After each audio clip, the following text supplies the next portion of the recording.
What's so unique about this building itself is it's one of the last of its kind in Cumbria and indeed across the UK. Cumbria used to have in excess of 7,000 mills only 2 generations ago. Now there's just a handful left. And the current mill behind me was built in the 19th century, and that's the one that's been restored back to how it was. The mill equipment here is the same equipment that was running over 200 years ago. So that makes it special, and it makes Warwick Bridge special because the mill is here.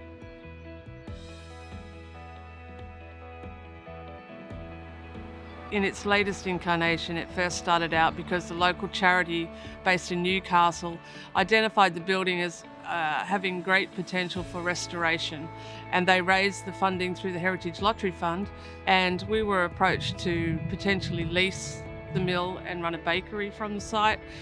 We collectively decided that it would be nicer for it to be a community-led project and have the community involved.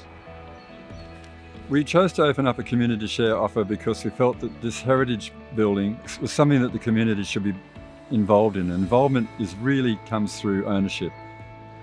One of the advantages of being a shareholder is that you are actually supporting and making something work as lain dormant for the last 2 generations. It's actually providing an opportunity for volunteering, it's providing great locally produced products and employing people here in the community. The idea was to raise £120,000 so that we could get the business off the ground.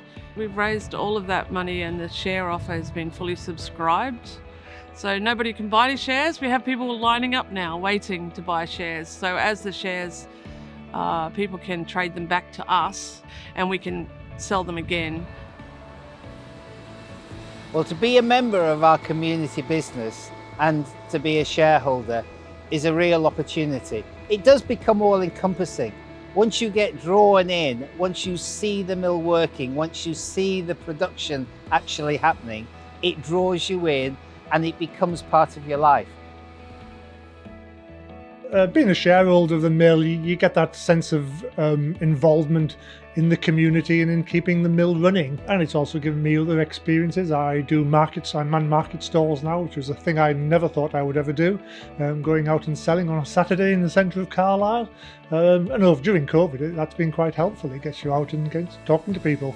Not working, you tend not to meet people if you're retired in COVID. So it's been quite a good that way, yes. Well, the social impact of Warwick Bridge Corn Mill is really been brought into sharp focus by the current COVID crisis. When we first started and launched up, an immense amount of people were coming to us and saying, when are you going to start making flour? Because at that point, we hadn't started milling at all. And people were knocking on the door and saying, can you make flour? Can you provide flour? Because we can't get it anywhere else. So it gave us a real boost right at the start where we were able to make flour and people were able to see what we were doing, that it draws us together as a community, that people will get to know each other, we'll be able to form friendships and partnerships going forward.